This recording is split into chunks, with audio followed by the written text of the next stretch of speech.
Good evening, everybody, and welcome to Carving It Up Live right here on Twitter, as well as the Carving It Up YouTube channel and the Grid Network YouTube channel. As always, I am Bryson Carver, clean-shaven, haircut and all. And you know what? Wanted to go with a fresh look, you know what I'm saying? Just try and start from the jump.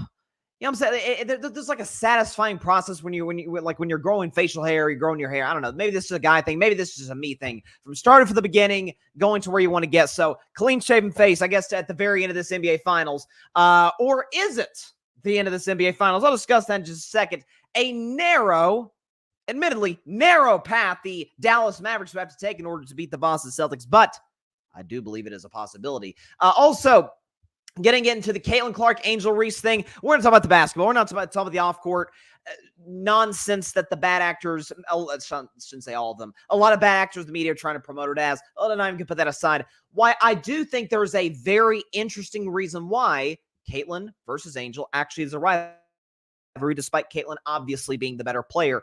And there's actually a really interesting comp for it. I'll discuss that in about 12 to 15 minutes. Also, going to get Aaron Rodgers. We got a report that came in not very long ago from one of the most trusted sources in professional football, Mr. Albert Breer, that would suggest that we now know why Aaron is gone.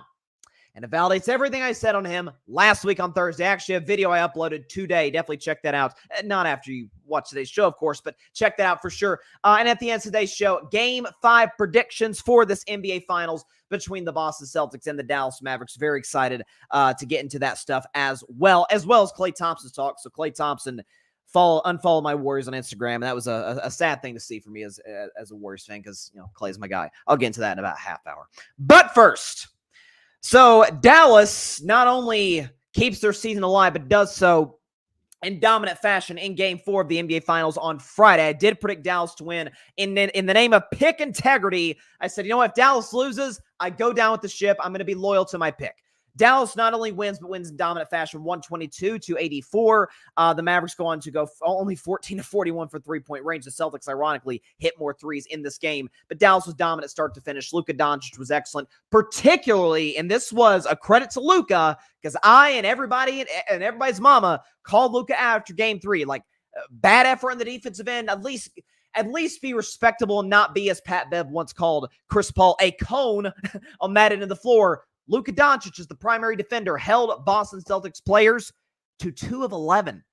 And throughout that game, I mean, closeouts. You know, even if he's not playing amazing Gary Payton defense or an all-time great guard defender like a Michael Jordan, for example, he's staying in front of guys. He was moving his feet. I think there was one play early on the first half where Jayson Tatum is being guarded by Luka, and Tatum drives past almost like at a 75% speed, assuming that's enough to get by Luka. Luka shuts him off, and Tatum, again, I'm not going to play a body language expert, but almost looks a little surprised, like, oh, okay. Like, I did not see that coming. I didn't think Luka was going to step in front of me because he didn't do it at all in Game 3 or throughout the course of the first 3 games of the series.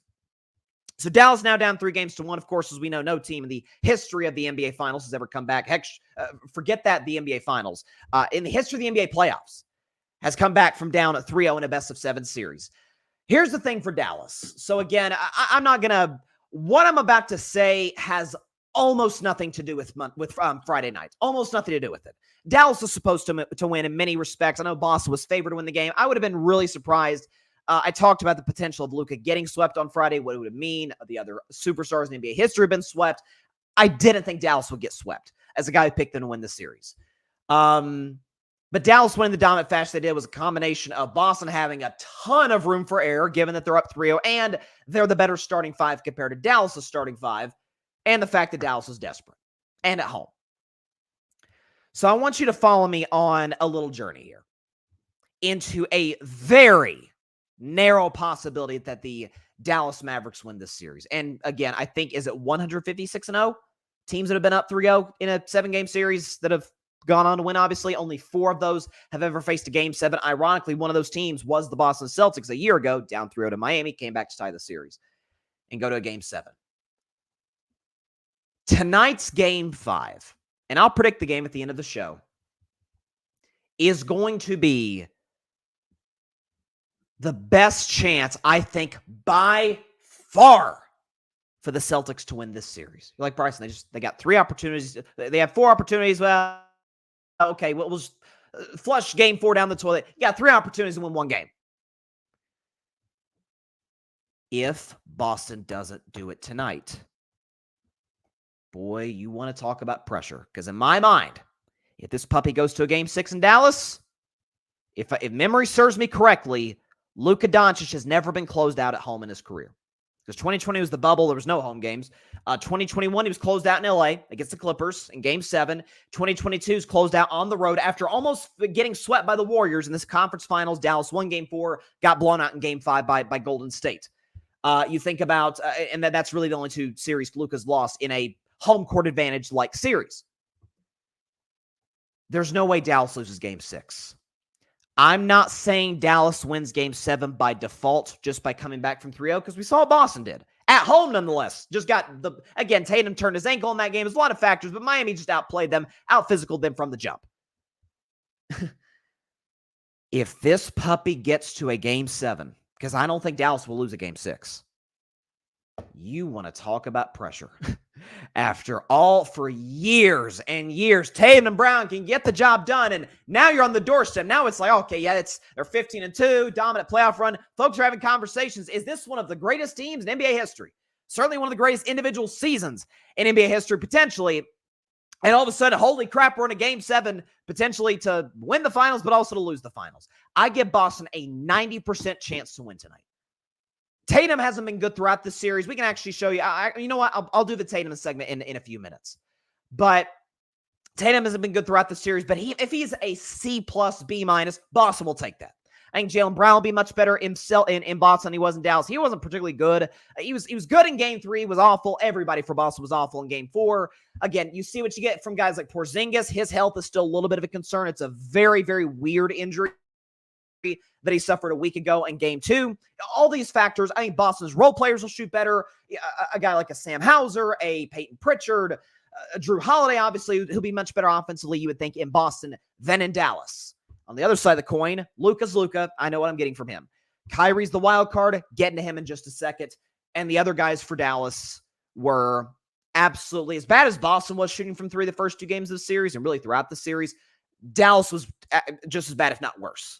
And so that is the case for a Boston Celtics win tonight. It's the very reason they're favored by 6.5 points in Game 5. And history, of course, on their side. What I would tell you is this. So Kyrie Irving, we know coming into Game 4, lost 13 straight games to the Boston Celtics. I believe since the whole stomping on Lucky thing, right? The whole, the curse of Lucky is what some Celtics fans deemed it. Like, Kyrie hasn't beaten Boston since. Well, that monkey's off his back because the Mavs won Game 4. I said after Game 2 when Kyrie played poorly in the first 2 games, because clearly the Boston crowd was messing with him, that the home court of Dallas, ease in, calm down, the crowd's on your side, get your rhythm back in this series, and we can show you what Kyrie has done. What he did in the first 2 games of Boston as opposed to Dallas, and this obviously, as you might imagine, quite different. In Boston, Kyrie averaged 14 points, 4 rebounds, 2.5 assists on 35% from the field. Did not make a 3 in Boston. 0% from 3-point range. In Dallas, those numbers, certainly the points per game, double. He goes from 14 points to 28 points in Dallas. Assist numbers stay the same. He goes up 1 rebound. Field goal percentage goes from 35 to 50 in Dallas. 3-point percentage skyrockets. It's impossible not to. From 0 to 41%. So Kyrie plays kind of like the Kyrie we become accustomed to throughout this playoff run and even back in the days as LeBron's co-star in Cleveland. So Kyrie's not watching this. That I know for a fact. Kyrie Irving is not watching this show. I will just, if there's a Hail Mary chance that anybody who knows Kyrie Irving is watching this, it could be his dad, it could be anybody in his own circle, very slim chance they're watching this. But in the event that they are, let me take a drink of water for a moment. Look at the camera and address Kyrie through whoever may know him and is watching this. Kyrie Irving, you've been on quite the roller coaster as it pertains to your relationship with the Boston Celtics. As a matter of fact, it would be, I guess, classified as a drop coaster, or it's like those. I actually went to a theme park yesterday to celebrate my dad for Father's Day. Happy Father's Day, everybody. But those rides where you go like 100 feet up and you just come straight down, that's really Kyrie Irving's relationship with the Boston Celtics, because it's gone down ever since it ever since it began in 2017. So that's no secret. But Kyrie Irving, here's what I can tell you. You've gotten your rhythm. You've been more efficient. You scored the basketball more consistently. A strong argument can be made. I would make it that Kyrie Irving was the best Mav in Game 3, not Luka. In large part because of Luka's defense, Luka fouling out. Kyrie was a more reliable player for the Dallas Mavericks in that basketball game. You've gotten your rhythm like we've seen throughout the course of the majority of this playoff run. This will be the hardest, and I include 2016 against Golden State. I'm not kidding. The hardest game you will ever have to win. But I don't need you to be Superman. I need number 77 over there to be Superman, but I've seen him be Superman. Or Batman, whatever, if we want to use the Robin example. Go get your 25. Go be efficient. Don't, put good effort in the defensive end. I'm not asking you to be Gary Payton. Not asking you to be Tony Allen or anybody, but good effort in the defensive end. Make it tough. Again, close out and shooters, the whole bit. Take a deep breath. But the Boston crowd, they don't exist. They never happen. That's easier said than done. I get that. It's one thing to be the man in the arena and the guy sitting in my seat as a podcast host. But just for this game, because if you go back there for a Game 7, the tables will have turned then, my man. Pressure's off you. Yes, I could lose to the team that I spurned in 2019, lose a championship on their floor, but I already beat them there, and we've won 3 straight games against them. We've got to a Game 7. There's no pressure on me. I hit one of the biggest shots in NBA history against a 73-win Warriors team. I've been here, and I've done that before. Kyrie. Deep breath, exhale, enjoy the moment. Do what you do as well as any human being on the face of God's green earth, and that is play basketball at the highest level. Efficient shooting, good effort in the defensive end, and come up clutch the fourth quarter. Because my guess is I'm predicting this game at the end of the show, this puppy's going to be close. I do not see Boston blowing them out. I don't really see Dallas blowing Boston out. So that's my message to Kyrie Irving. It's as simple as this. Boston should win tonight. They should. They absolutely should win this game tonight. They had the momentum. They got the split in Dallas they wanted. You close out on your home floor. Banner number 18. If Dallas pulls this off, they're going to win the series. Barring injury. Barring major injury, knock on wood, nobody gets hurt. I don't want anybody for either side getting hurt. Knock on wood, nobody gets injured. If Dallas wins tonight, they will be your 2024 NBA champions. I'm telling you right now. I'm not saying I'm picking them. Not saying I'm not picking them. I'll predict that at the end of the show. But I think the path is far from easy. You got to win 3 basketball games against a team that has lost 3 games total in these NBA playoffs. But I've seen crazier. Not much crazier. I mean, I saw 28-3, Tom Brady. I've seen some crazy stuff, but then this would be up there. You win tonight. And by the way, could I just say this? Could I argue? There's a couple of quotes here that I saw from Jayson Tatum and from Sam Hauser that were probably really interesting, okay? And they're almost identical. Sam Hauser, now, he's a bench player. The Celtics aren't relying on him to give them 20 or 30 night. But he did say, quote, if we do lose, it's not like it's the end of the world. Jayson Tatum, his quote, almost identical. We would love to win. If it's talking about Game 5. If it doesn't happen, it's not the end of the world. That is obviously true and indisputable. I don't really want you saying that. Sam Howard was one thing. My man Jayson Tatum, and let's get into him. Actually, let's look at the comments real quick. I don't love him saying that either. Let's look at the comments super fast. We'll move to Jayson Tatum. Barry Grant Jr., All Even Podcast. What's up? He says, bless you for covering this with the passion you do, but this ish is over. It very well may be, by the way, Barry. Listen, if Boston wins this series, they're doing it tonight. That's my take. If Boston wins this series, then I'm going to be on Wednesday's show talking about the Celtics as the 2024 NBA champions and talking about what Dallas is going to do, if Boston can go back-to-back, all that. If that happens, I'll be talking about Celtics championship on Wednesday. If it doesn't happen tonight, I'll be talking about a Mavs championship a week from today. I'm telling you. John Rivera, just as confident. Celtics winning tonight. Again, listen. Smart money's on Boston. If you're a betting man, and listen, as a segment on my show, particularly through the football season goes, if I were a betting man, I would definitely roll with the Celtics to win tonight. I'm just saying, the avenue for Dallas, if you can somehow, some way, through sheer grit Will and Luka brilliance, and Kyrie is going to have to show up on the offensive end. You can win tonight. Not saying you will. You can win tonight. And all of a sudden, the floodgates open. You got a game 6 on your home floor. By that point, game 7, again, the pressure, it's like 95-5 Boston. It's not even close. To Jayson Tatum, I said, and I quote, coming into this series, if your opinion, positively or negatively, on Jayson Tatum is not affected by these NBA Finals, positively or negatively, it is a close-minded way of viewing things. Now, these NBA Finals are not over. Could end tonight, could end Thursday. If it gets to Game 7, it will end Sunday. Barring something quite unforeseen, I say this is the biggest Jayson Tatum fan on planet Earth. But my opinion of him has changed.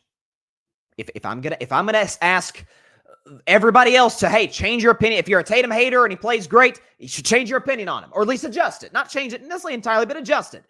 On the other side, if you have a positive view of Tatum, he plays poorly in the finals, your view of him shift.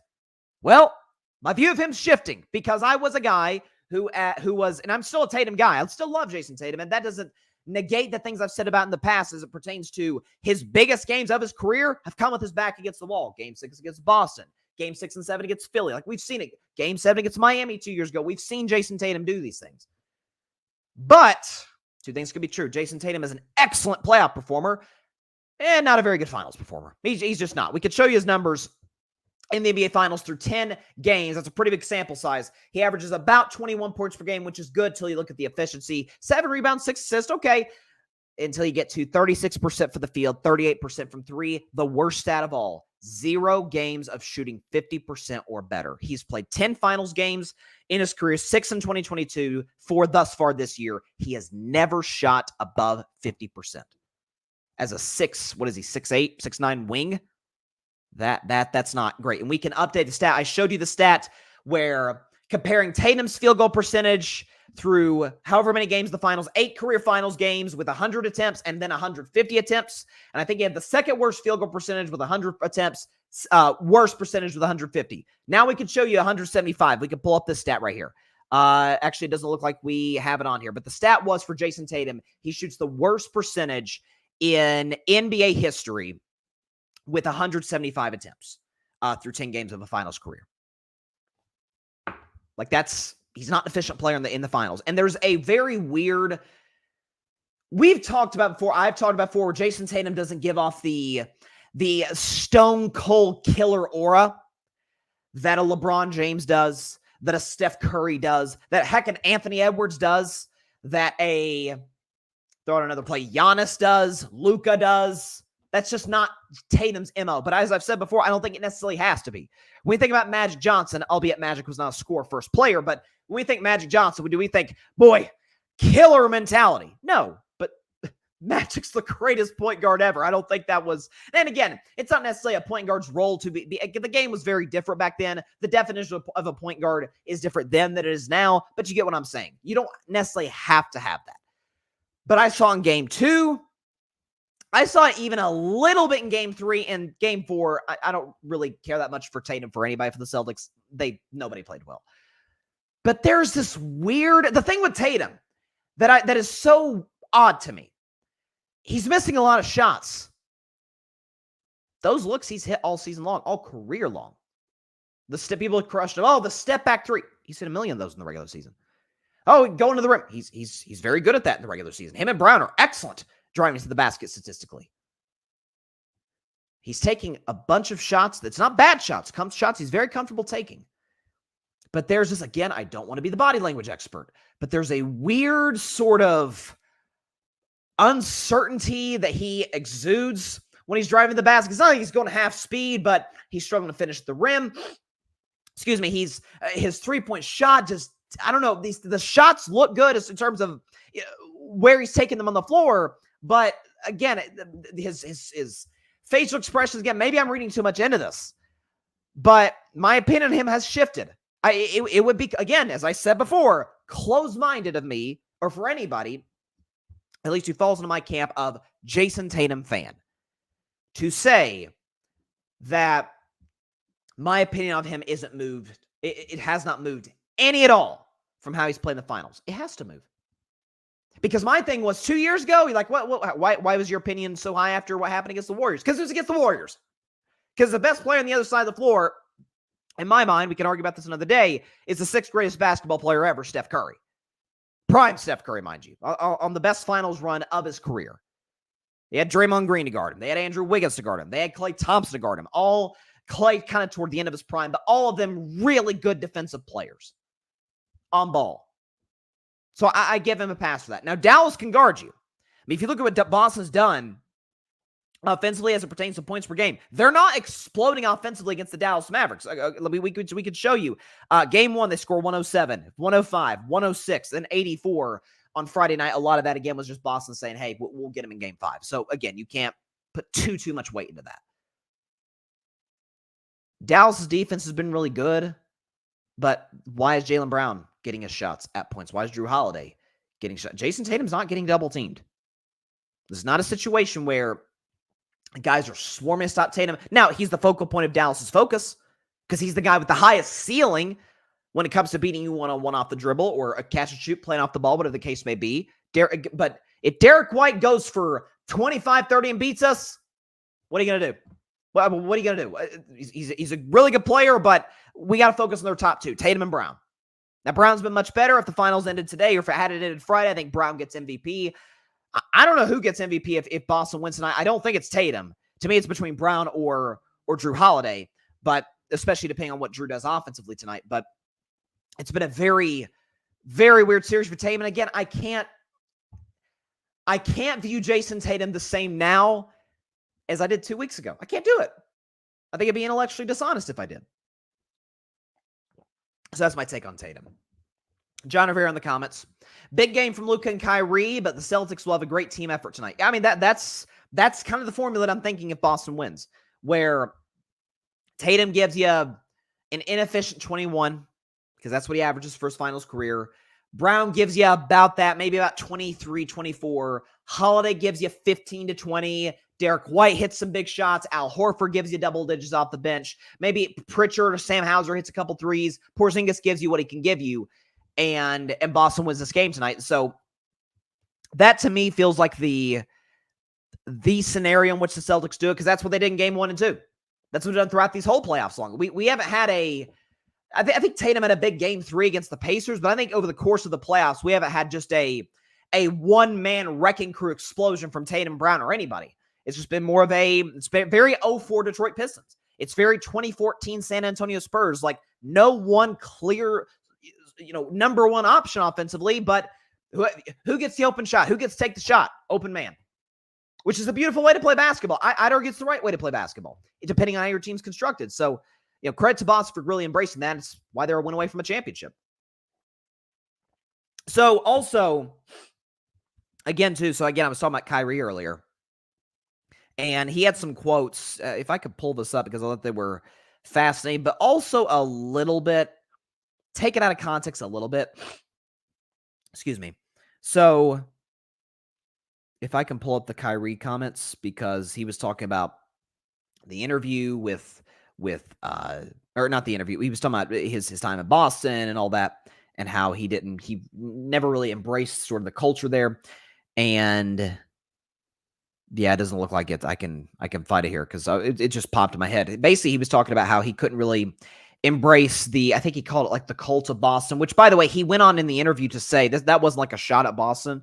That was that's their identity. Like, it is a all for one for all type of thing. And he just really couldn't buy into that the way he could for other franchises. Take that for what you will, but that was Kyrie's quote. Also, while we're on the topic of Boston sports, it should be noted that the Boston Red Sox, my Boston Red Sox, took 2 of 3 off the Philadelphia Phillies, the number 1 team in the National League.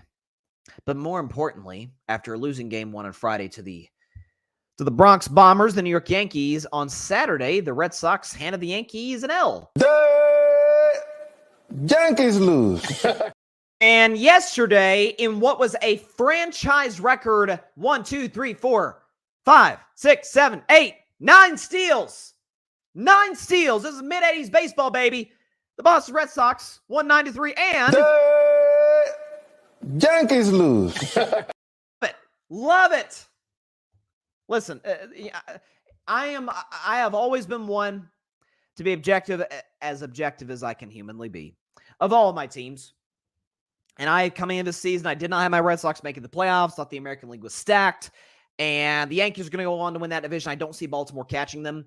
But listen, Red Sox are game 2 out of the wild card picture. We're in mid-June, so we still have another 3 months to go. There's a trade deadline. Are the Red Sox buyers, sellers? Neither.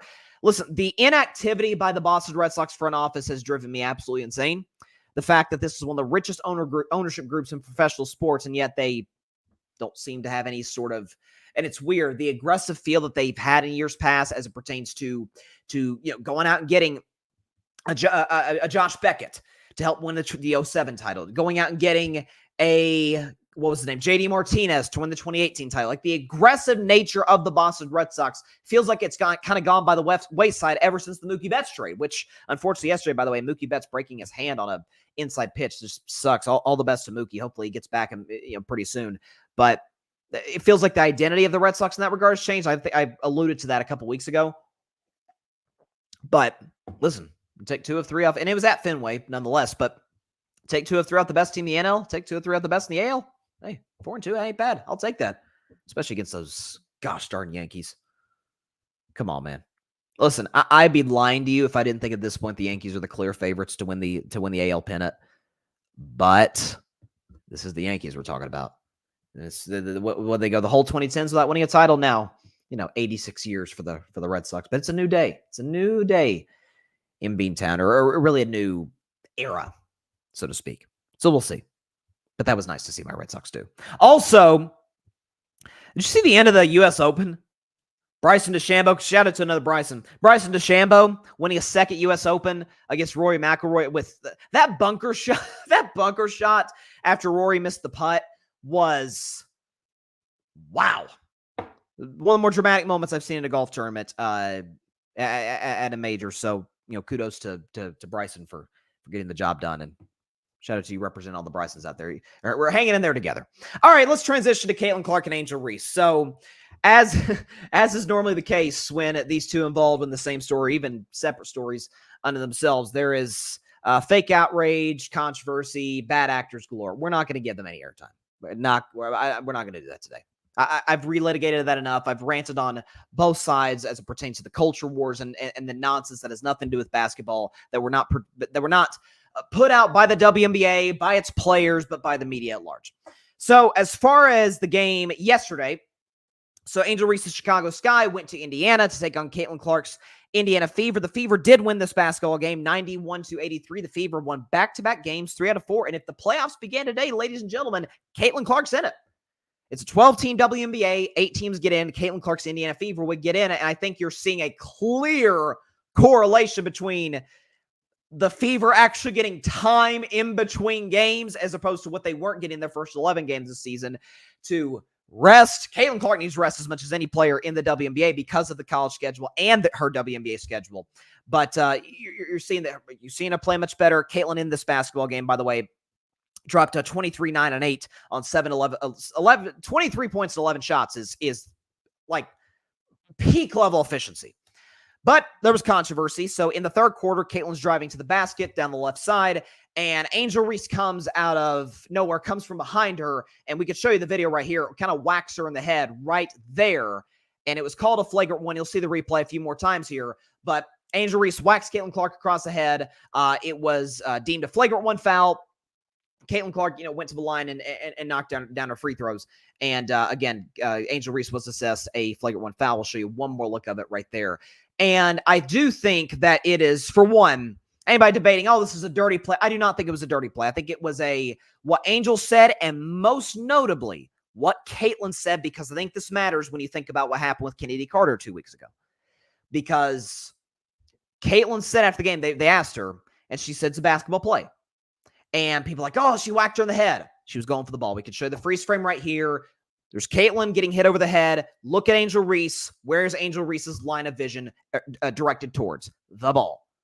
The white and orange ball, that's what Angel Reese is looking at. If she was like looking at Caitlin Clark or anything of that nature, if it looked intentional, that'd be a different story.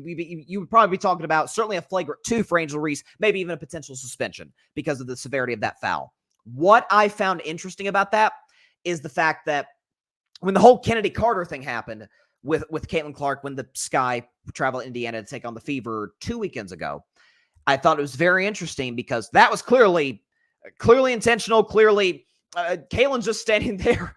You have Kennedy Carter, who has a history of these things in practice throughout her career.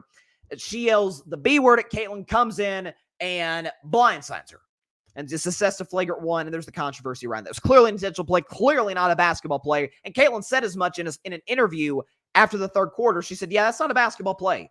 In the case with Angel Reese, she said verbatim, that's a basketball play. So in that regard, and some have even argued by the letter of the law, if you look at the definition of a flagrant foul, that you could argue it wasn't even a flagrant 1. I would have called it a flagrant 1. I would have called it a flagrant 1 in the NBA. You whack somebody clean across the head, whether you're going for the ball or not. Again, that's my definition. Maybe I'm wrong for that, but that's a flagrant 1 in my estimation.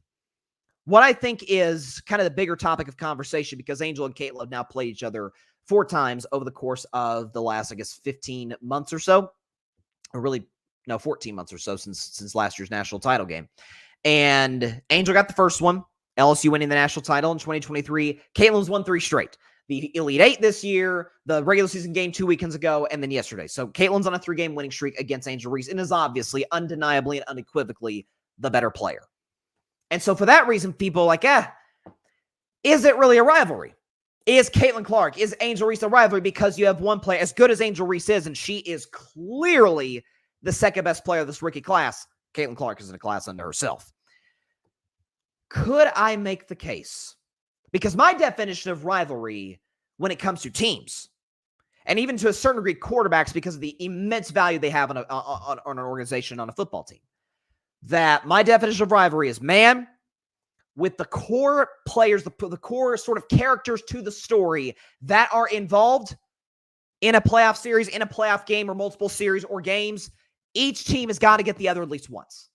Got to get them at least once. If the Warriors had gotten the Cavs all 4 times, I'm sorry, that's not a rivalry. It's the thing that I've argued ad nauseum. I remember during January getting red in the face talking about it. The Josh Allen-Mahomes debate. Josh Allen is amazing. He's an absolute, no doubt, top 5 quarterback. Mahomes is obviously better. No, even Josh Allen fans would not argue that. Mahomes outplayed him all 3 playoff games. Chiefs have won all 3 playoff games. I can't deem that a rivalry. Like Golden State, Houston, oh man, they were going back and forth. It's not a rivalry. Golden State got them all 4 times. There's got to be, in a rivalry, some sort of push and pull. So you saw with Magic and Bird in the 80s, there was a back and forth. Lakers got one. Celtics got one. It was back and forth. So, by definition, Angel got Caitlin once. Caitlin's got her the next 3 times. You say, yeah, but A, different positions. Caitlin's a guard. Angel is a forward.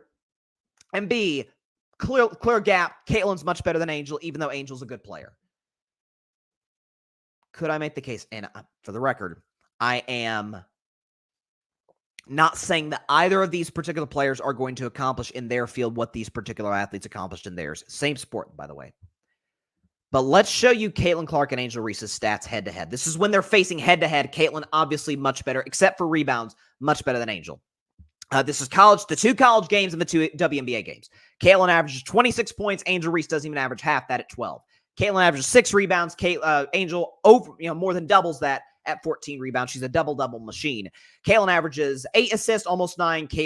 Reese averages 3 assists, almost 4. And Caitlin, as a guard, not as a forward, as a guard, averages 45% for the field. Angel Reese averages about 32.5% from the field. So Caitlin's clearly better statistically in the 4 matchups. Now, what I'm about to show you is not 4 individual games, but rather 4 series. I'd make a case that it is akin to that of Steph Curry and LeBron James from the 15 to 18 finals. We can show you their numbers. So Steph puts up excellent numbers from the 15 to 18 finals. 25 points, 6 assists, 5 rebounds, 42% for the field. You'd like that to be a little higher, but efficiency tends to go down in the finals and shoots 39% from 3. Those are really good numbers. Then you look at LeBron numbers, you're like, holy crap. Darn near averages a triple-double. 33 points, 11 rebounds, 9 assists, 48% from the field, basically 35% from three-point range. So LeBron, outside of three-point percentage, is better across the board against Steph Curry. Now, Steph's team won 3 times. Steph had the better team in certainly the last 2, and actually 3 of 4. 2016, it was a toss-up. The Cavs ended up winning that series, of course. We view Steph and LeBron as like, oh, that is the peak rivalry since Magic and Bird. Because you had Steph got in 2015 and LeBron got him in 2016. Then Steph got the next 2 after that. And even in the older years, the later years of their career, I remember a game in January, Steph versus LeBron. That was a classic. LeBron was amazing and Steph was amazing. And in a game that featured Anthony Davis, Klay Thompson, Draymond Green, D'Angelo Russell when he was hot, regular season D'Angelo Russell, all these guys, Steph and LeBron were clearly the best players on the floor at age 35 for Steph and age 39 for LeBron James. Even though LeBron was better than Steph in all 4, I would argue Steph played him at least somewhat after game 1 to a draw in the 2018 finals, but that's beside the point. LeBron generally was better than Steph. Caitlin's generally been better than Angel. But because there's a push-pull, and also because, and this is another, I won't go too far into the stuff that I've already talked about because it's exhausting. How outraged people get about the smallest things in the WNBA that are replicated in every other sport, particularly the NBA. But I do think that we are missing a key theme about what I deem to be a rivalry that we have been begging the NBA to give us. Real, unfabricated, authentic animosity. We've been looking for that. I mean, how long have we heard? Oh, man, NBA is too buddy-buddy. Everybody's friends with everybody. Everybody works out with everybody in the offseason. They know each other from AAU, and they're still cool. We don't like that, which I don't really understand because Charles Barkley golfed with Michael Jordan. Like, the whole buddy-buddy thing has been going on way before this generation. That's beside the point. But we have, in theory, been asking for that. Here you go. Angel Reese, you heard her after the game. She had a quote along the lines of, guess some players get a special whistle. Like I used to think that there wasn't any, I was wrong on that. I don't think Angel likes Caitlin very much.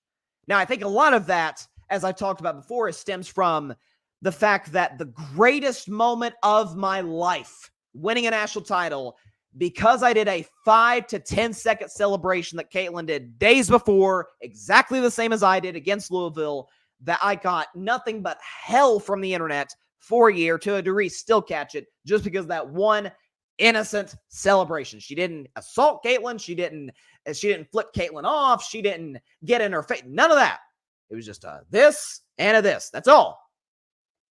So I don't think it's, again, what animosity Angel apparently has for Caitlin, I think is not as much at Caitlin, although I think there is some of that, than at the coverage of that moment in 2023, which I understand, by the way. Whereas with Caitlin, you've heard her quote. She praised Angel Reese after the game. She was talking about, Angel has done a lot of great things with the platform. She's got a great fan base, all this, all that. Caitlin's handled this whole situation, perfectly. But also, I know this for a fact. I don't have to talk to Caitlin Clark or get a soundbite from Caitlin Clark to know this. I don't think Caitlin loved the fact that when Kennedy Carter committed the flagrant 1 2 weeks ago, that on that side of the floor with the Chicago Sky bench, Angel Reese almost in sequence to when Kennedy Carter bumps Caitlin, like jumps up and like pumps her fist. Yeah, let's go, Kennedy. It was like, wow, that came out of nowhere. And then yesterday, I know for a fact, Caitlin doesn't love getting swatted over the head, because guess what? Nobody likes getting swatted over the head. So in that regard, there has to be at least some animosity on Caitlin's part, even though she may not show it. Angel does show it. And so in that regard, I do think it's a rivalry, because I can make a strong case that as great as A'ja Wilson is, best player in the world, Brianna Stewart reigning MVP, Sabrina Ionescu, great, Kelsey Plum, Joel Lloyd, all these great players, that these are the 2 most famous players in the WNBA.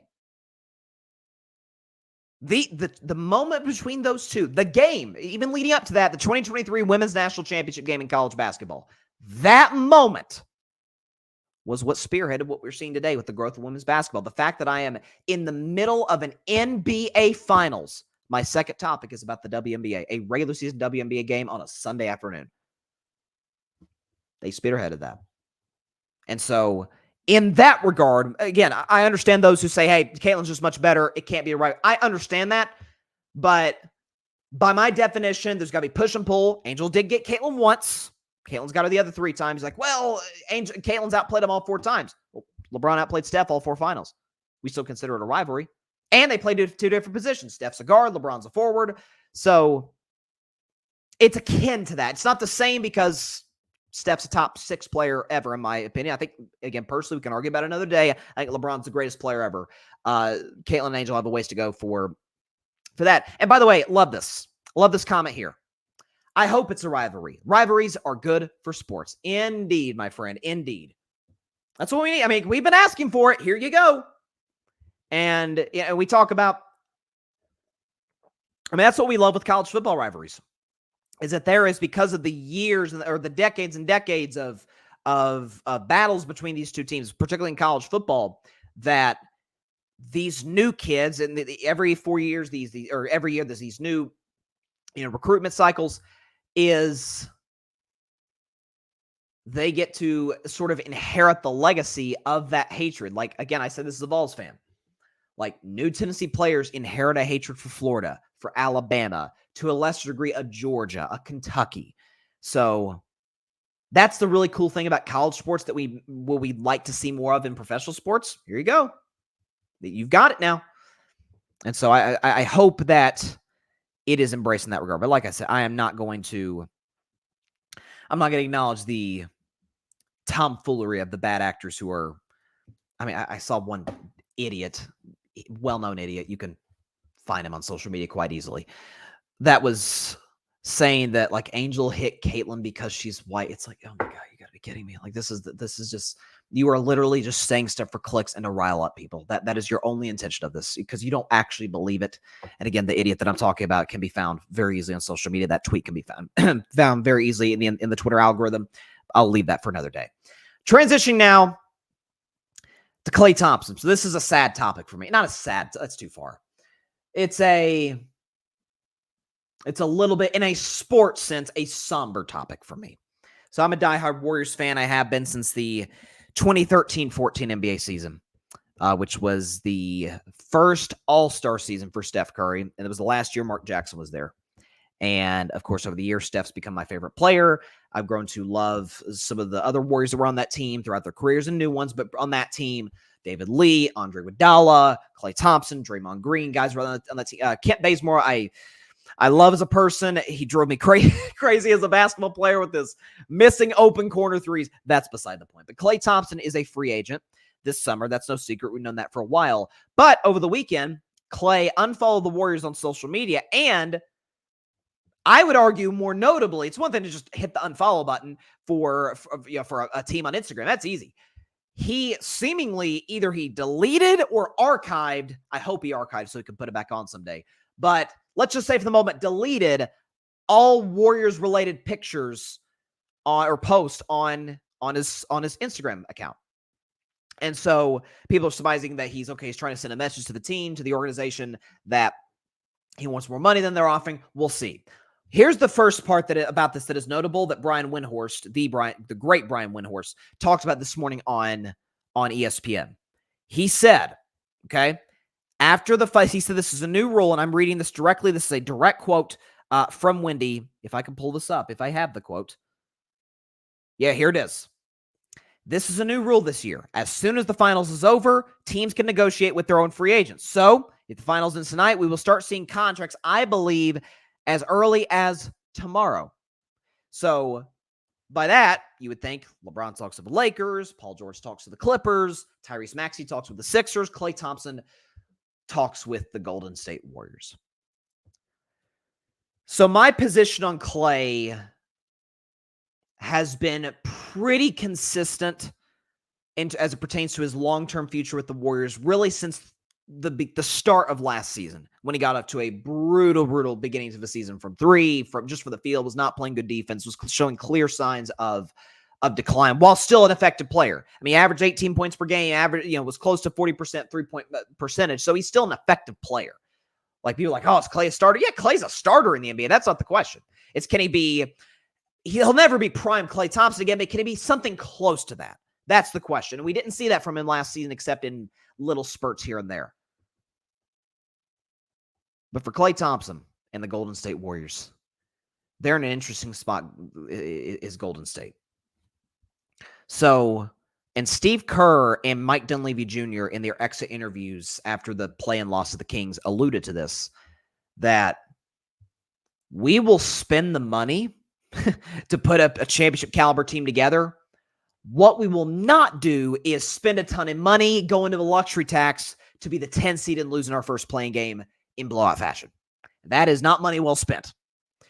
So for Golden State, the good news for them, there's a lot of big contracts coming off the books this offseason. Chris Paul made $30 million this year. He's off the books. He's going to be a free agent. The Warriors will opt out of that last year. He probably joins the Lakers. Klay Thompson made about $30 million per year this season. He's off the books. Kevon Looney, the Warriors will save about $5 to $8 million in releasing him after at the start of this offseason. My guess is that's going to happen because I love Kevon, but he's not quite the effective player he used to be. They'll save money there.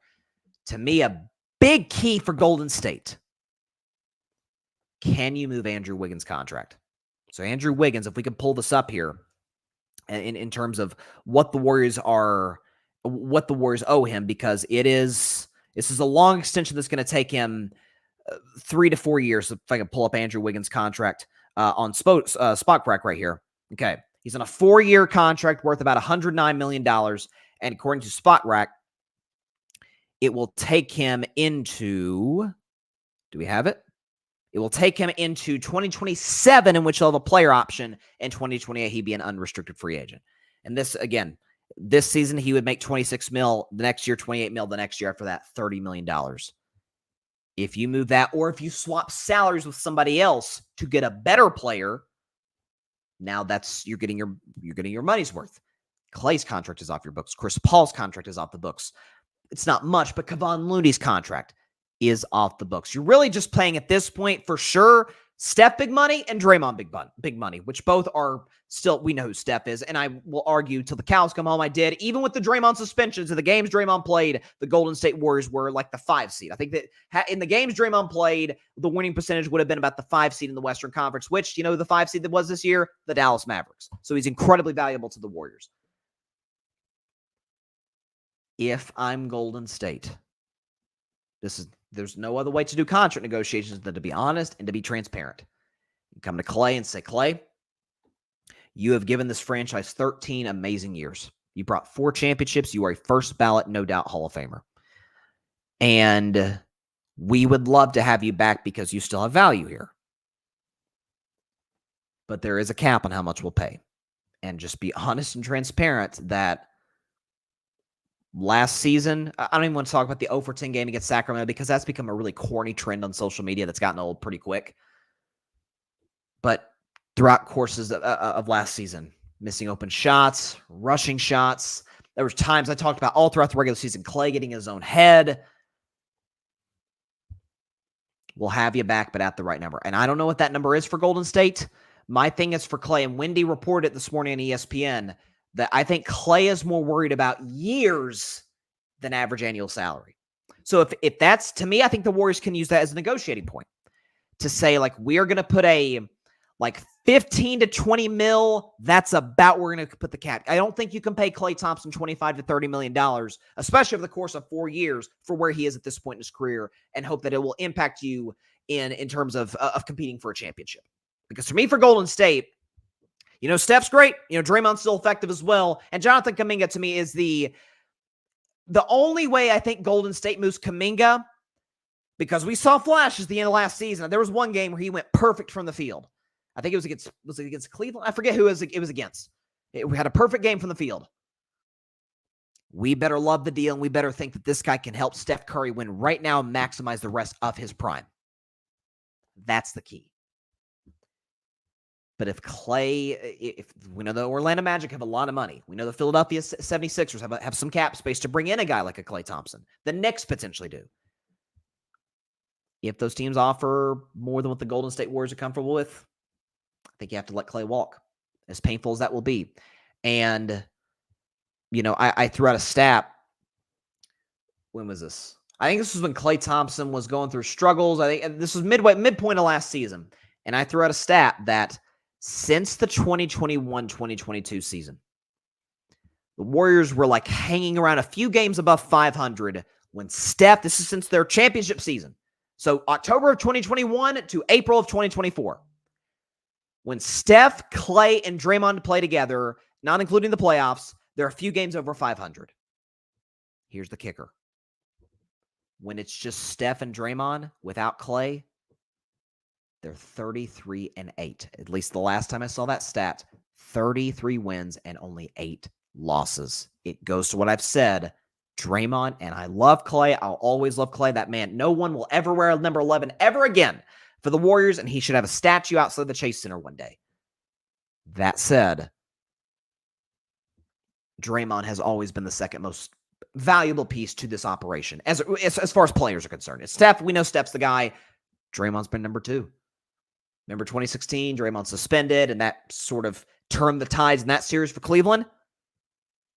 Draymond's 2 suspensions this year. You're telling me if he doesn't get suspended either time that the Golden State Warriors don't make the playoffs? The record would say otherwise when he's in the lineup.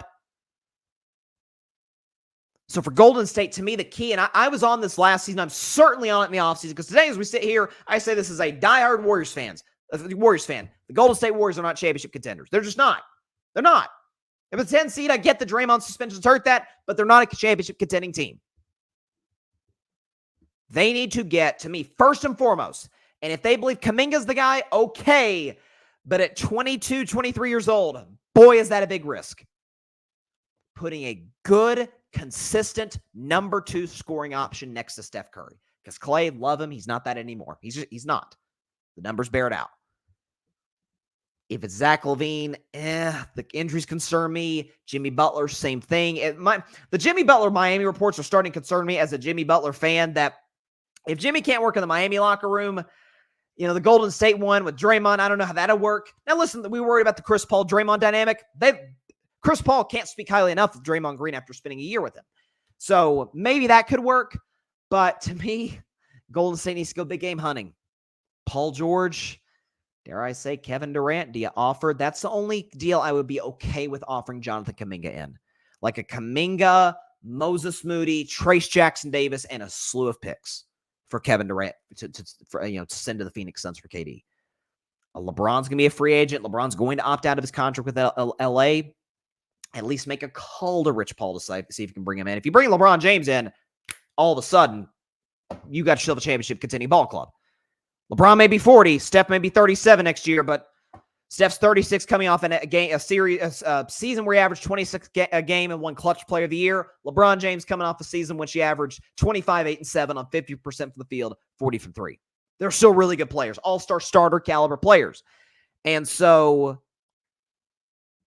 but if the number's not right for Klay, now you can't make those. If you offer Klay what the Knicks, what the Magic, what the Sixers would presumably offer him, you can't go get those other guys. Now the door has, I don't want to say slam shut on the chance for Steph to win another title in Golden State, but boy, it is, you gotta get some big dudes, you gotta get The Rock to move that door. You gotta get Shaquille O'Neal to move that door. And so my thing is for Golden State, I think it's really simple. If the number's right for Klay, you bring him back. You do what you can to bring him back. If it's not, you let him walk because he's not that caliber player anymore. Can he still impact them positively? Yes. Just not in the role that he's accustomed to being in. There's a reason Steve Kerr moved him to the bench. There's a reason there was turmoil in that regard. And so, again, I would love to bring Klay Thompson back to the Golden State Warriors, but if the number's not right, and again, at the end of the day, the key, the massive key for Golden State, and the mindset has to be, Steph Curry's 36 years old. He's going to be 37 next year going into year 16. He doesn't have much longer left as peak Steph Curry. We have to maximize. Listen, the Warriors were valued at $375 million in 2009 when Steph Curry joined the team. Today, they're the second most valued sports franchise on the face of the earth to the Dallas Cowboys. That's Steph Curry. Steph Curry has made a lot of people, Joe Lacob, Peter Guber, Bob Mott. Well, Bob's not there anymore. Steve Kerr. Steph Curry's made a lot of people rich in Golden State. They have an obligation to him. Hey, Steph, we're going to do everything in our power to put a championship contending team around him, or around you, and bring Klay Thompson back in a number that's similar to that which he got in 2019 is not going to help us do that. It sucks. It's a tough way for the Klay Thompson Golden State run to end. This is not how I thought it would end. But if you want to try and win more championships with Steph, if the number's not right, you're going to have to cut bait with Klay. You just are. And by the way, for Klay, he's going to have a lot of great opportunities. With the Magic, who have a lot of money, that's a young, up-and-coming team. You know I love Paolo Banchero. That's my guy. You got, again, Philadelphia with Embiid, Maxey. We'll see if they could potentially have somebody else. It'd be hard for them to do that if they, offer money to Klay Thompson, because I don't trust Embiid in the playoffs, as a lot of you know. New York, the only downside with New York is the fact that, I'm not sure if they'll have the cap space to necessarily bring him in. I think they do. But more importantly, at this age and stage of Klay Thompson's career, with his injury history, an ACL and an Achilles, I don't know. You want Klay Thompson playing the Tom Thibodeau minutes in that rotation? I don't think that'll be good for Klay or good for anybody. So that to me, not just for Klay, but for all of the all the free agents, that's the drawback for the Knicks. That's a winning culture. Brunson's a heck of a playoff performer, but man, that's a lot of minutes. Like that is Josh Hart got hurt at the end of the year. OG Anunoby got hurt. Julius Randle got hurt during the regular season. Jalen Brunson got hurt at the end of the year. Like, it's just not sustainable. So that's the drawback for the Knicks, but that's kind of my take on Klay Thompson. Oh, yeah. Okay. So this is from Gary Washburn. Just came in a second ago. Missoula said Porzingis Missoula said Porzingis is expected to actually play, which that's important because Missoula said before Game 4, he's available if needed for Game 4, which to me that said he's going to dress, but unless they get into some serious foul trouble or God forbid somebody gets hurt, he's not going to play. It's kind of an the NFL after the Brock Purdy injury against the Eagles 2 years ago in the championship game, they implemented the emergency quarterback thing. That's kind of what it felt like for Porzingis, the emergency player. Whereas tonight, this is from the lips of Joe Mazzulla, he's expected to play tonight. So he hasn't played in a week since Game 2 on Sunday, so it's been 8 days. We'll see.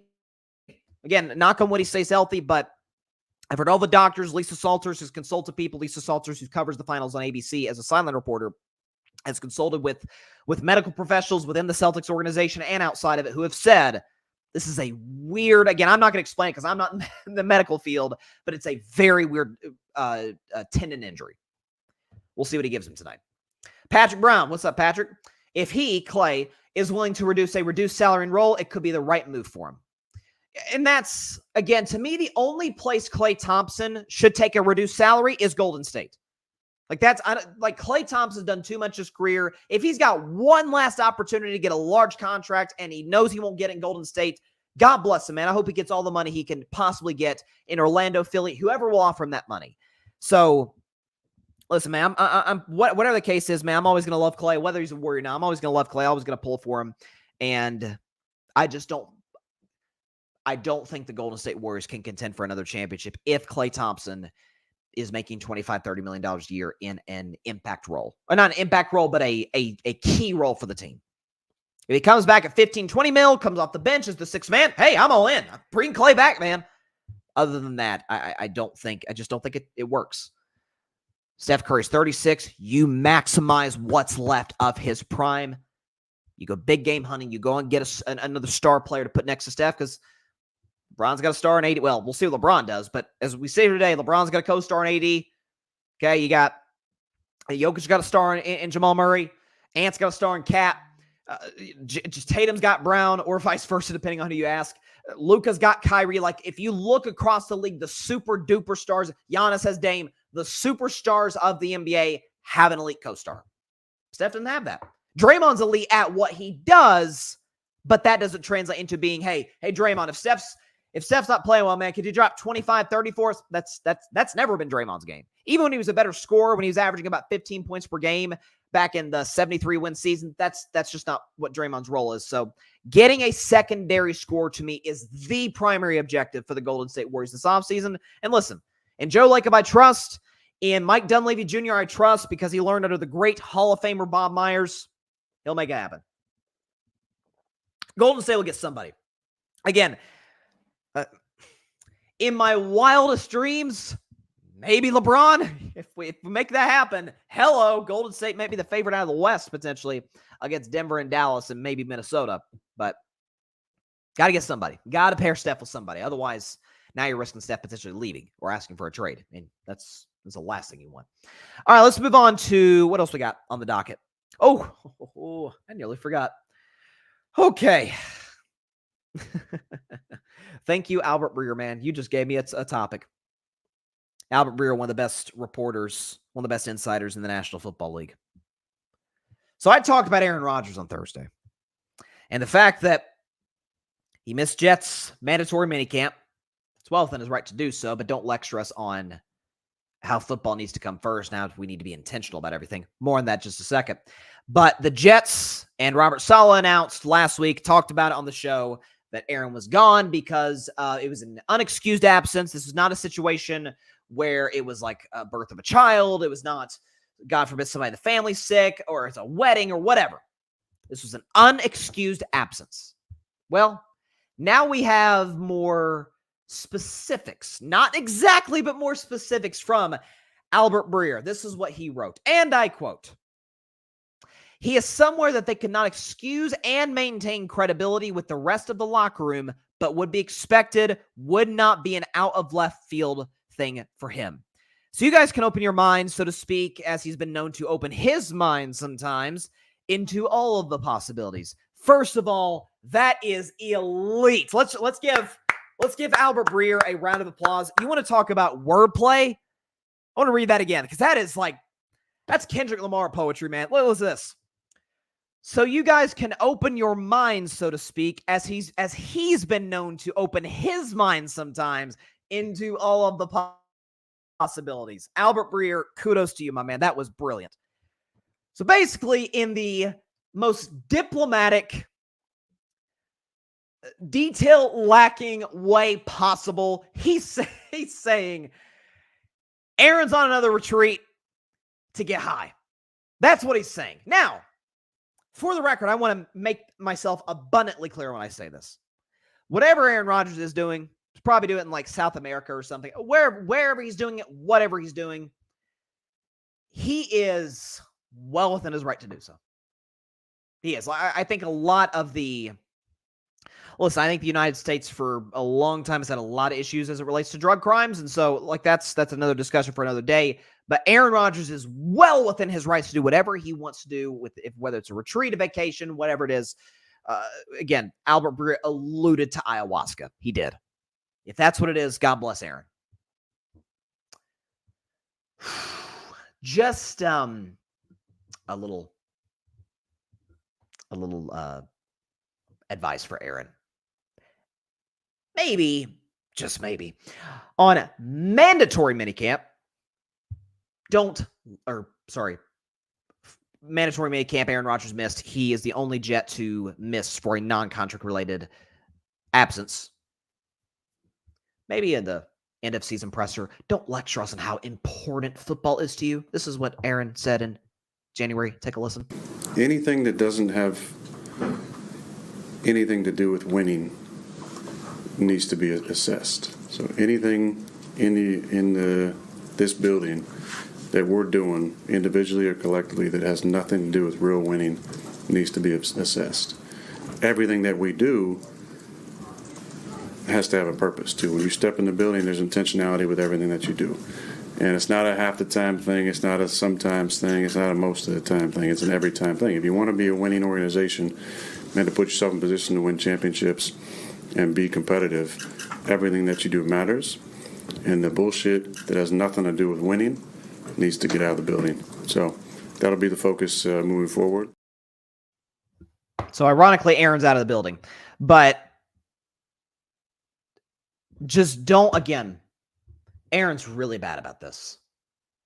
about being all high and mighty. And again, I talked about this last week. We all know that person in our life. We all know them. I can think of some in my life off the top of my head that truly believes they are the smartest person in the room and just lectures you. They tend to be conspiracy theorists, as Aaron is, but lecture you and have this moral high ground over you. Like, hey, we need to do my best Aaron Rodgers impression. Every bit of our approach this offseason, it needs to be intentional. It can't just be a sometimes thing. It's got to be an all the time thing. Interesting. It seems to be an all the time thing for everybody else. Hassan Reddick's not there, but that's for a contract related issue. That's normal. CeeDee Lamb's not there. We know T. Higgins, who I think just signed his contract, his franchise tag today. But T. Higgins says Brandon Ayuk's not at 49ers camp. Like, that's normal. We've seen that. It's almost as if the last player to not be at minicamp for a non-contract related or personal, emergency situation, almost as if the last person to do that was Aaron Rodgers in 2022, his last year with the Green Bay Packers. Aaron likes to tell us how much he cares about winning, how much he cares about football, and what his commitment level is. And I'm not saying that it isn't there at all. It obviously is. That's why his rehab went as well as it did with the Achilles injury, reportedly. But the idea that football is first for him and the idea that he is trying to imply that football is number one on his list, folks, we have as clear as day. Because Robert Saleh said he had an event, or it was reported that there was an event. Robert Saleh said that it was an unexcused absence. There was an event that came at the same time as Jets minicamp. So Aaron Rodgers, who holds football as a high priority and who holds, I guess, ayahuasca, as Albert Breer alluded to, at just as high, if not higher priority. He had to make a decision. And he chose whatever it is, the retreat, the vacation, whatever. Well within his right to do so. By the way, as a regular, average, everyday person, well within his right to do so. As an NFL quarterback, I'd prefer against it. I've talked on and on about how quarterbacks often are the representative for the franchise at large among the players. And so there does have to be a certain decorum you have. There does have to be a certain, don't be getting in trouble off the field. None of that. I don't love Aaron doing this. It's not against the law, but I still don't love him doing that. But you know what? It's still within his right to do so. Just don't lecture us on football being first, Aaron. And forget us. You know what? The media, those of us that cover this stuff, content creators, who cares about us? We don't have any bearing on what the Jets are going to do this season or what you're going to do in your average everyday lives.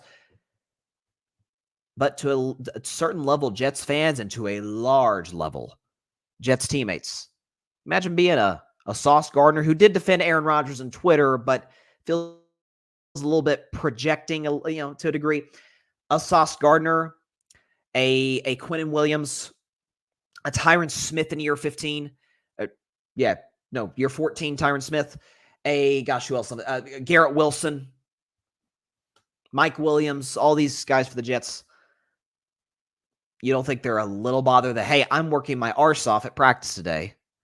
This guy back in January talked about, hey, anything that doesn't have anything to do with football, we got to get that stuff out of the building. I'm here, Aaron. Where are you at? You're chilling. And one could say, well, I mean, if it works, if it results in winning, here's the thing. Last time Aaron had some sort of retreat like this was, in fact, 2022. Let's go back before that. How about this? Let's go to Aaron Rodgers' I've done this over and over, but we'll do it again. Aaron Rodgers' last 22 games. This goes back to his MVP season. Put up the numbers.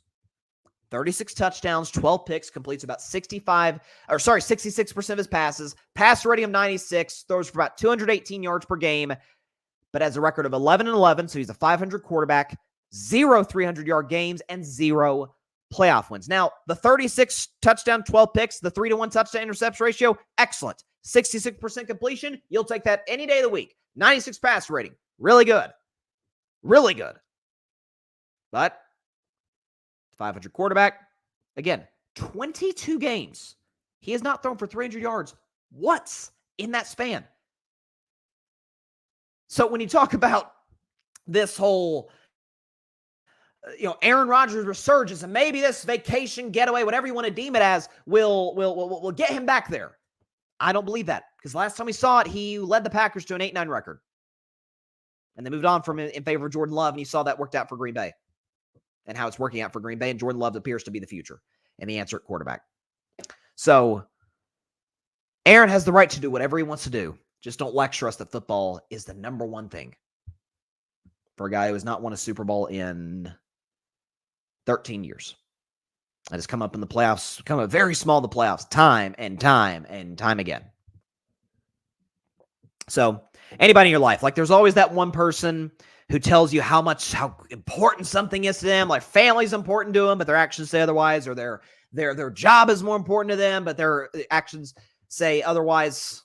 Aaron tells you my job, which is playing professional quarterback, is the most important. I'm going to go take an ayahuasca trip in the middle of mandatory minicamp. Just throwing that out there. Patrick Brown, Aaron Rodgers contradicting arriving on schedule. Somewhere Green Bay is having the last laugh. Oh, are they? The repeated pattern of behavior didn't leave. B.D. Smith says, it's Aaron Rodgers, though. What other choice do the Jets have? He has the organization by the cahoots. Ain't nothing the Jets can do but let it go. Agreed. Totally agree with that, B.D. Smith. Here's the issue. That, again, it's not the fact that the Jets are I'm not criticizing the Jets for letting this happen. Like you said, what is supposed to do? Cut Aaron Rodgers? Now what do they do at quarterback? So, but this is the bet they made, and the Jets franchise, Saleh has a legitimate gripe, but because I don't think he necessarily had say in Aaron coming or not coming. But the entire Jets front office, Joe Douglas, everybody, the owner, Woody Johnson, they got to wear this one. They've been wearing it, but they got to keep wearing it because they made their bet and they're underlaying it now. Patrick, the investment New York has made in protecting Aaron. He can't show up to build the chemistry with those guys. Miss me with that. TB12 over Aaron all day, any day. Well, listen, I've been arguing that since the start of carving it up. And when that was not it, by the way, people are like, well, duh, Brady over Rodgers. Folks, as recently as 4 or 5 years ago, that was not a consensus opinion. It wasn't. People are like, Brady's got the rings, but he's got Belichick. If Rodgers had Belichick, he would have lasted a half decade.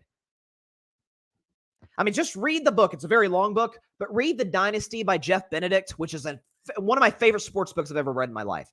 And he goes into vivid detail about the sort of the way Belichick would just rail on Tom Brady. And eventually we're on Brady to the point where he left or was pushed out the door, depending on who you ask.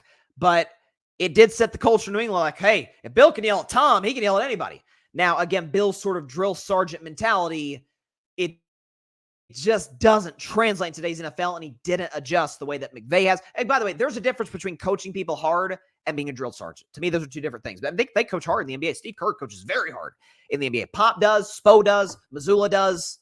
So, these are, by the way, I'm not saying Missoula is on the level of those guys, just clarification.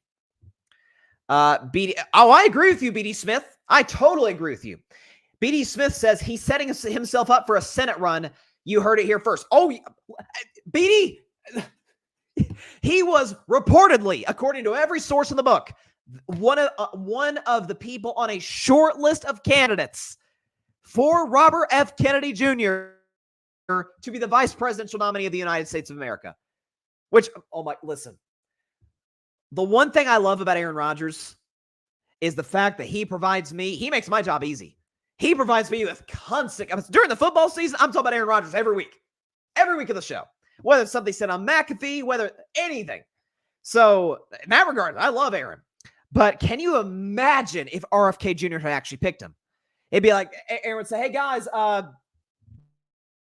week 6, week 7, I'm going to have to miss practice tomorrow, miss film study, because I got this darn vice presidential debate against Kamala Harris and whoever Trump's VP pick is.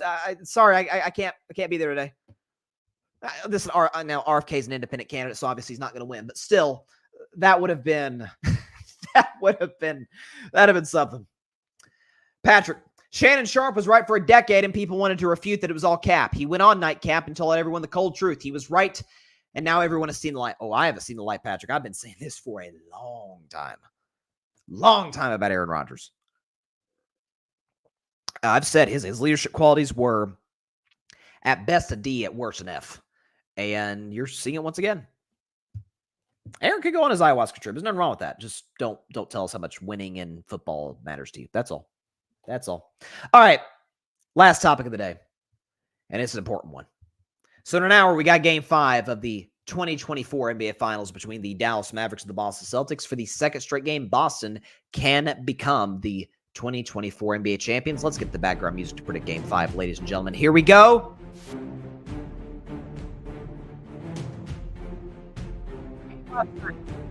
Dallas, Boston. In TD Garden, the Boston Celtics in this game are 6.5-point favorites. That line really hasn't moved. I think it kind of opened at around the 6.5, 7 line after Game 4 concluded. It's mostly stayed the same, so people are mostly picking Boston across the board. The people like Boston in this spot, and I understand why.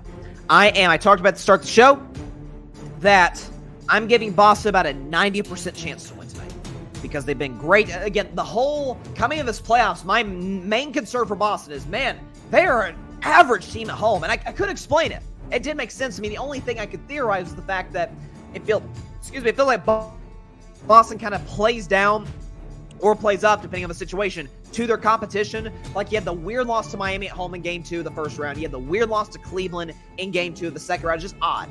They tried every which way to lose Game 1 of the conference finals to Indiana at home, so they had some close calls. Game 1 was a blowout. Game 2, Dallas played pretty well, and Luka was great in, but just didn't have enough shot makers at the end. Boston was able to kind of pull that one out in the fourth quarter. This one tonight, I think, is going to be a little different than the first two games of the series. So I think this is going to be... We've seen great defensive performances across the board in these finals. Boston was amazing defensively in Game 1 and amazing defensively in the fourth quarter of Game 2. I thought both teams were tremendous. Boston throughout the course, the 3 quarters of Game 3. Dallas was phenomenal defensively in the fourth quarter of Game 3. And then obviously in Game 4, some of that was great Dallas defense and Luka, really putting forth an effort, holding Boston players to 2 of 11 from the field. But a lot of that was Boston saying, listen, we got a Game 5. If the shots aren't falling, oh well, it is what it is. Dallas will get their game. We'll close them out back at home at TD Garden.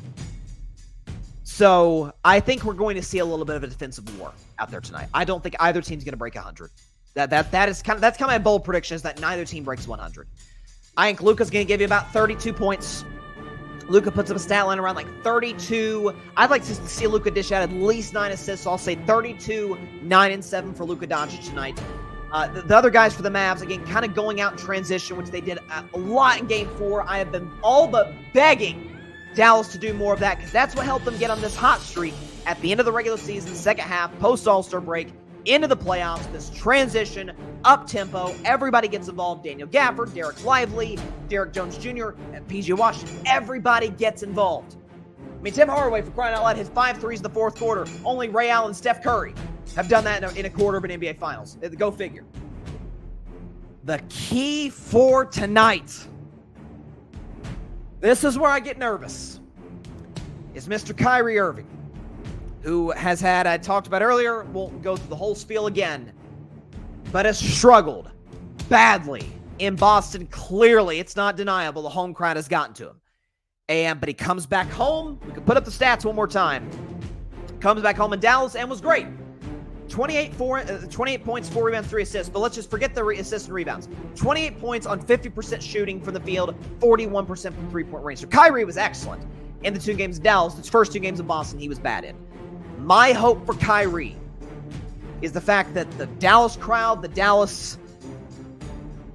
2 games in Dallas helps Kyrie take a breather, settle in, and in what is the biggest game of his career since Game 7. There will be no bigger game of his career than Game 7 of the 16 finals, because he hit one of the biggest shots in finals history.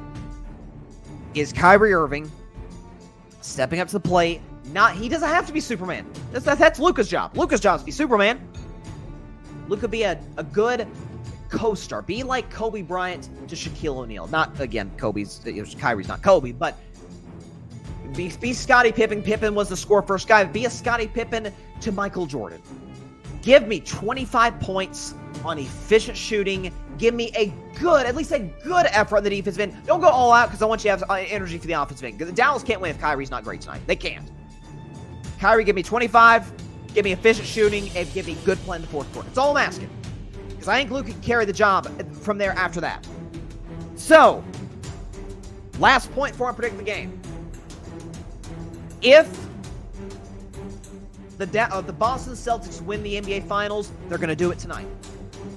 They're going to do it tonight because they're at home. They got the momentum. They got the split in Dallas that they wanted. And this feels like if the Celtics win tonight, this feels like a classic. John Rivera alluded to it in the comments earlier. A classic 2024 Boston Celtics win. Tatum gives you an inefficient 20. Brown gives you about that, maybe 25 points. Maybe explodes for 30. I don't know. But let's say 23-24 for Brown. Al Horford hits a couple threes. Derek White hits about 5-6 three-point shots. Let's say 5 for Derek White. Sam Hauser, Peyton Pritchard gives you what they can off the bench. And Porzingis, we'll see what he's able to give you. I'm more looking for him to be impactful as a shot blocker and a rim protector on the defensive end of the floor. Drew Holiday as well. Drew Holiday can give you like 19 points tonight. If those things happen, Boston's going to win. A classic team effort from Boston. If the Celtics do not win tonight, the Dallas Mavericks, barring injury, are going to win the NBA championship and become the first team to come back from the 3-0 deficit. You heard it here first. Because they're going to win Game 6 in Dallas. Luka's not getting closed out at home after winning 2 straight games and securing the momentum for the series. In Game 7, you want to talk about pressure on Boston.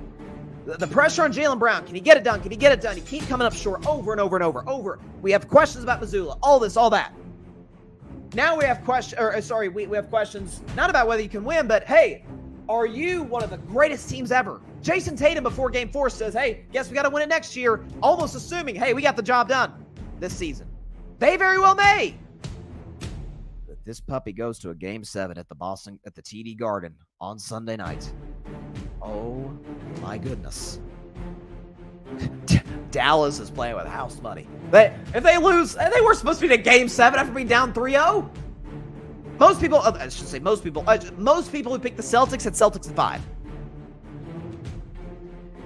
Luka is Superman. 32, 9, and 7. Kyrie gives you 26 points on efficient shooting. The bigs for Dallas, Gafford and Lively, who have been much better than I thought they'd be in the series as a guy who picked Dallas, show up, secure the rebounds again. He can't give a bunch of offensive rebounds. Can't give Boston second chance points. Push the ball in transition. Don't let Boston's defense get set.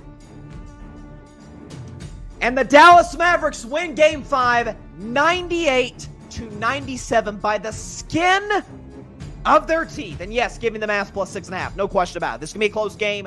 I think neither team reaches 100. I think this is a defensive battle for 48 minutes in Boston. Mavs 98, Celtics 97. We've got a Game 6 in Dallas, Texas. And boy, you will have a whole different feeling of a series. Pick integrity. I'm sticking with it against history. And I believe in historical precedent. I do. In politics, in sports, in life, historical precedent does matter. But I had to buck that in the name of something I believe to the core of my being. Pick integrity. You go down, when you make a pick, it could be to go to a team that goes to the Super Bowl, a team goes to the NFC Championship game. I picked the Lions to go to the NFC title game last year back in April. So, fun fact. I've also picked the Broncos to win the Super Bowl before the 2022 season. I was wrong on that. But I also picked the Warriors to win the 2022 title back in October before that season started. So, it's good, it's bad, but you go down with the ship. Your pick is your pick. So, Mavs win tonight. Let's see what we got. BD Smith. Celtics should win unless Luka goes for a 50-point triple-double. KP gives them 20 minutes. Boston should win. Like that is, to me, that is a huge key in the series, BD, is whether Porzingis is able to. It's one thing if he can give them like 10 to 15 point scoring, that'd be huge. But if Porzingis can be the effective rim protector that he was for the first, game and 3 quarters of the first 2 games of the series, boy, it's going to make tough things for Boston. Really tough. BD, Kyrie going to get at least 25, but unless Luka scores 50 and records a triple-double, Boston is winning. Listen, I am worried about the Boston role players. I am, but I'm also of the mindset Game 1 notwithstanding. Game 2, because Luka was great in Game 2, not in the fourth quarter, but for 3 quarters, Luka was great. Were the role players bad? Yes, they were bad. Gafford was pretty good, but the rest of the guys didn't play very well. I believe if Kyrie Irving gives them a B-plus game in Game 2, the Mavs win that game. Because remember, they were down 5, under a minute to go. Was it P.J. Washington was going up for a layup? It gets blocked by Derek White and then I think by Jaylen Brown at the end of it. So he could have laid that in. It would have been a 3-point game. If Kyrie gives them a B-plus game in Game 2, Mavs win that game. Tied series 1-1, and we have a different feel coming into Game 5 tonight. And so if you can get one Mav, again, my pick is Derek Lively to be effective tonight. But Kyrie has to be at least really, if he's great, then Dallas is in phenomenal shape. He has to be really good. Get the ball in transition, push if you're Dallas. Again, if the Celtics are the 2024 NBA champions, it happens tonight, Monday, June 17th in TD Garden, the Celtics 2024 NBA champions. If they don't, Dallas will win the finals. That's what I believe. History be made. Pick integrity. Stick with it. Dallas wins tonight, and boy, oh boy, do we have a really interesting Game 6 in Dallas, Texas. All right, that is all the time we have for today's show. Appreciate everybody stopping by as always. Be sure to catch Carving Up Live on Wednesday. We're back on Wednesdays. We did Thursdays because of the final schedule. We're back on Wednesdays at 6 p.m. Eastern, 3 p.m. Pacific time, right here on Twitter, as well as the Carving It Up YouTube channel and the Grid Network YouTube channel, of course. Be sure to like, share, comments, and please take 2 seconds out of your day. Hit that big red subscribe button down there. It helps the channel grow exponentially. We just surpassed 1,000 subscribers about a month ago. We greatly appreciate everybody who has taken time out of their day to give this show a shot, to go so far as to check out our content, and to go so far as to hit the big red subscribe button. So if you haven't, just takes a couple seconds. Hit it down there, and boom, you're part of the Carving It Up family. If you have subscribed, thank you so much for your love and your support. It means everything to me and to everybody associated with Carving Up Live. Be sure to tell your friends about Carving Up Live. Tell your family about Carving Up Live. Tell everybody about Carving Up Live. Just do not tell your sleeping cat about it. Don't do it. Nealon's been in a good mood as of late. He's been good. He can be moody, but he's been good. Just as importantly, be sure to go subscribe to the Grid Network. That is GRYD, the Grid Podcast Network, right here on YouTube, as well as any and everywhere you get your favorite podcasts, be it Apple Podcasts, Spotify, iHeartRadio, Google Podcasts, any and everywhere you get your favorite podcasts, where you can find it on the Grid Network, where we dare to be different. All right. Dallas tonight, 98-97 in a defensive battle. Neither team gets to 100. That's my bold prediction for the night. Mavs plus 6.5, and Mavs win straight up. 98-97. Luka, 32-9-7. Kyrie goes for 26, an efficient 26. And the Mavs hold off a celebration in Boston. And we got ourselves a real interesting Game 6. All right, fun show. We will see you on Wednesday at 6 Eastern, 3 Pacific. Appreciate everybody who chimed in the comments. B.D. Smith, Patrick Brown, Barry Grant Jr., John Rivera. I think we had also somebody else as well chime in the comments. Shout out to them as well. So we will see you on Wednesday. Please stay safe out there. Please be sure to take care of your physical as well as your mental health. And please be sure to contact your local state representatives and senators to demand change for gun violence in America. It doesn't matter where you lean, right, left, center. This is an issue that impacts every single one of us as American citizens. And no matter what anybody on either side of the aisle tries to gaslight you on, oh, this isn't a problem at all, or oh, there's only one solution to this problem. Both are BS. Both are not true. Both are absolute nonsense. It's a huge problem with a number of multifaceted, nuanced solutions to it. So definitely we got to do our part to address it and make sure those in power know how we feel about it. All right. See you on Wednesday. Stay safe out there. God bless y'all. Peace out. Come on, Mavs. Pull through for me, baby. Pick integrity.